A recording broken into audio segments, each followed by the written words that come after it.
Hello guys, welcome to Pakistani real reaction. तो कैसे हैं आप सब? उम्मीद है आप सब बढ़िया होंगे और मजे में होंगे। मेरा नाम है मुदस्सिर। सो गाइस यार कौन सा दिन है जिस दिन भारत कोई रिकॉर्ड ना तोड़ रहा हो। बात है आज भारत ने तोड़े 14 साल रिकॉर्ड। S&P एजेंसी ने किया सबसे बड़ा खुलासा। तो भाई साहब, भारत ने कोई 14 साल का रिकॉर्ड तोड़ डाला है और S&P एजेंसी ने इसके ऊपर बहुत बड़ी, कोई एजेंसी है जो रिसर्च वगैरह करती है, उसने इसके ऊपर खुलासा किया। क्या हुआ है सारा कुछ जानेंगे। हिंदी नॉलेज शो का वीडियो है, इनकी वीडियो का लिंक मिल जाएगा डिस्क्रिप्शन में। तो स्टार्ट। भारत की अर्थव्यवस्था पानी के बुलबुले जैसी है। कुछ समय के लिए तो ये अच्छी तरीके से फूल रही है, फैल रही है, लेकिन इतनी ही जल्दी ये फट भी जाएगी। ये पूरी तरीके से डूब जाएगी और भारत की जीडीपी जो अभी छलांग मार रही है, ये धरती पर लेटी मिलेगी। बड़े बड़े देशों से टक्कर की बात कहने वाला भारत बहुत ही जल्द धूल चाटेगा। ऐसी ही बातें आपने खूब सुनी होगी दिल्ली के अंदर एसी कमरों में बैठकर बड़ी बड़ी बातें बनाने वाले भारत के आलोचकों से, जिन्हें एसी कमरों से बाहर निकलने की फुर्सत नहीं है। वो कभी भी जमीनी हकीकत मानती नहीं है कि भारत की जो अर्थव्यवस्था है वो कितने भीषण रफ्तार से आगे बढ़ रही है। भारत का जो इंफ्रास्ट्रक्चर है वो कैसे तेजी से फैल रहा है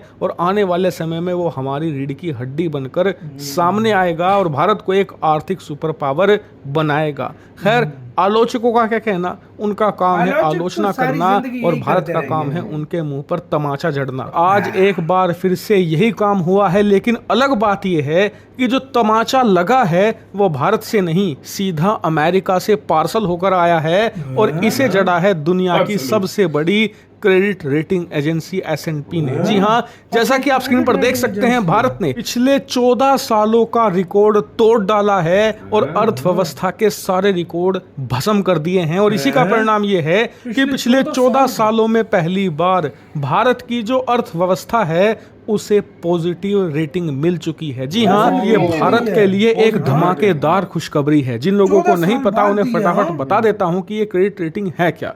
दरअसल आसान भाषा में कुछ ऐसा समझ लीजिए कि दुनिया भर के जो निवेशक होते हैं, दुनिया भर की जो तमाम कंपनियां होती हैं, वो किसी देश में अपनी फैक्ट्री लगाने से पहले या किसी देश में निवेश करने से पहले, पैसा इन्वेस्ट करने से पहले ये देखती हैं कि उस देश की क्रेडिट रेटिंग है क्या। वो क्रेडिट रेटिंग तय होती है उस देश की अर्थव्यवस्था की स्टेबिलिटी से, यानी कि उस देश की जो हालात है वो कितने स्टेबल है, वहां की जो पॉलिटिक्स है वो कितनी स्थिर है, सरकार कितनी स्थिर है। और इतना ही नहीं, उस देश की अर्थव्यवस्था बाहर से देखने में तो शानदार लग रही है, लेकिन कहीं अंदर से खोखली तो नहीं है। इसके अलावा यह भी देखा जाता है कि उस देश का जो इंफ्रास्ट्रक्चर है वो कितना मजबूत है, कितना पुराना है और कितना नया है, ताकि इससे ये आंका जा सके कि भविष्य में इस इंफ्रास्ट्रक्चर का, यानी कि नए पुलों का, सड़कों का, इनका इस्तेमाल करके वो देश की अर्थव्यवस्था कितनी तेजी से ग्रो कर पाएगी। इन सभी को एनालाइज किया जाता है और तब उस देश को एक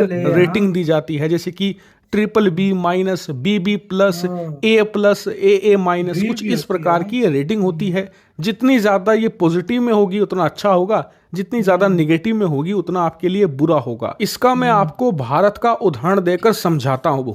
दरअसल सन 2007 में भारत की जो पूरी अर्थव्यवस्था की रेटिंग थी, आउटलुक था, वो प्लस में गया था। उस समय हमारी BB+ हो गई थी, जो कि एक अच्छी रेटिंग थी और इसीलिए उस समय भारत की जो अर्थव्यवस्था की रफ्तार थी वो भी तेजी से बढ़ी। लेकिन सन 2009 आते आते ये तेजी से गिरने लगी और ये स्टेबल में चली गई। दरअसल ये तीन होती हैं, पॉजिटिव, स्टेबल और निगेटिव। जो स्टेबल होता है वो बीच का होता है, यानी कि ना पॉजिटिव ना निगेटिव, बीच का, यानी कि मिडिल ग्राउंड। खैर, उसके बाद हालात और बुरे हुए। 3 सालों के अंदर ही सन 2012 में भारत की जो अर्थव्यवस्था की रेटिंग थी, आउटलुक था, वो निगेटिव में चला गया। वो BBB- हो गया, जो कि बहुत बुरा था। और इस समय आपको पता भी होगा कि 2012-13 में कितनी भयानक आर्थिक तबाही भारत में आई थी। हमारी जीडीपी ग्रोथ 3-4% तक ही खिंचकर रह गई थी। यार, उसके बाद जो सरकार आई उसने प्रयास किया कि इस अर्थव्यवस्था की रेटिंग को माइनस से उठाकर प्लस में पहुंचाया जाए, लेकिन ये एक बहुत बड़ा टास्क था,